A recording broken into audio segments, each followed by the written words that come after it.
AITA for not letting my stepson move back in after he pranked me. I, 48M, have been married to my wife Karen, 45F, for 5 years. She has a son, Dylan, 22M, from a previous relationship. When Karen and I first got together, one of my biggest concerns was how my relationship with Dylan would play out. At the time, he was 17 and in high school, and let's just say he wasn't thrilled about his mom remarrying. It wasn't easy in the beginning. Dylan wasn't outright rude or mean, but he was distant. He'd roll his eyes when I tried to bond with him, would respond in one-word answers if I asked about his day, and would always find an excuse to leave the room when it was just the two of us. I understood. His dad wasn't in the picture much, and he probably felt like I was trying to replace him. But over time, I thought we'd made progress. I helped pay for his college tuition because I wanted him to succeed. Karen and I even went without vacations for a couple of years so we could save up enough to support him through school. I never made a big deal about it because, to me, that's what family does. When Dylan graduated this past spring, Karen and I were proud of him. He didn't have a job lined up yet, but that's pretty common for new grads these days. Karen and I agreed that he could move back in with us while he job hunted. We figured it'd be a few months tops. At first, things were fine. Dylan was mostly respectful. He kept to himself, but would join us for dinner sometimes. I didn't mind having him around, though I'll admit I was looking forward to getting the house back to ourselves eventually. Then about a month in, Dylan started hanging out with this new group of friends. I don't know much about them except for what he's told us, but apparently they're into pranks. Harmless fun, right? Or so I thought. At first, it was small stuff. He'd jump out from behind a door to scare me or put plastic wrap over the toilet seat. Annoying, sure, but I brushed it off. I even laughed once or twice because I figured he was just trying to have fun. But then the pranks started escalating. One night, he replaced the milk in the fridge with some weird green liquid that looked like sludge. I didn't realize until I'd poured it into my coffee. When I confronted him, he burst out laughing and said, "Relax, it's food coloring. It's funny." Another time, he filled the hallway with dozens of balloons. It took me over an hour to clean it up just so I could walk to my office. Again, he laughed it off, saying, "Come on, it's harmless." I started to get annoyed. I work from home as a project manager, and my job is demanding. I have deadlines, meetings, and clients who expect me to deliver top-quality work. I told Dylan that while I appreciated his sense of humor, I needed him to be more mindful of my space and time.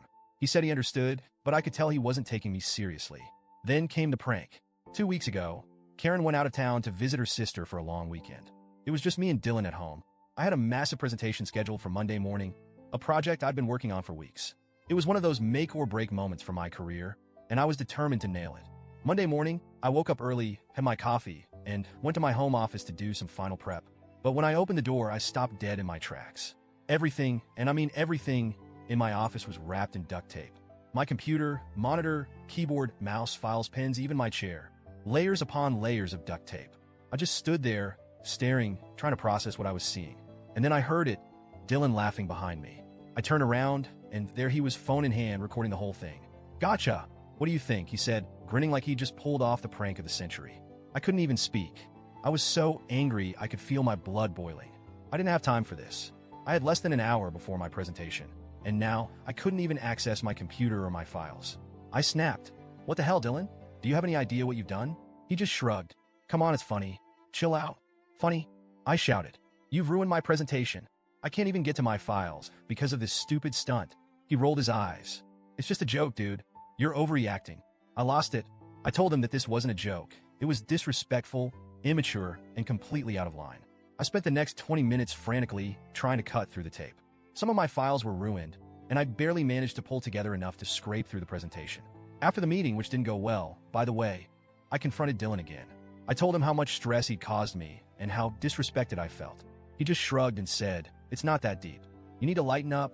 When Karen came back that evening, I told her everything. I expected her to back me up, but instead, she said, "He's just a kid, honey. He made a dumb mistake. You don't need to blow this out of proportion." I couldn't believe what I was hearing. Karen, he's 22. He's not a kid. He's an adult who should know better. And this wasn't just a dumb mistake. It was deliberate and thoughtless. We argued for hours.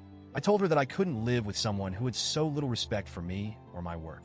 She said I was being too harsh and that I needed to give Dylan a second chance. But here's the thing. This wasn't the first time Dylan had disrespected me. It was just the first time it had real consequences. I felt like if I let this slide, I'd be telling him that it's okay to treat me like a joke. So I told Dylan he needed to move out. I didn't care where he went. He could stay with his friends or get his own place. But I wasn't going to let him live under my roof anymore. He packed his things and left the next day. He sent me a text a few days later, apologizing, but it felt half-hearted. Like he was only saying sorry because Karen told him to. I replied, I appreciate the apology, but I still think it's best for you to stay somewhere else.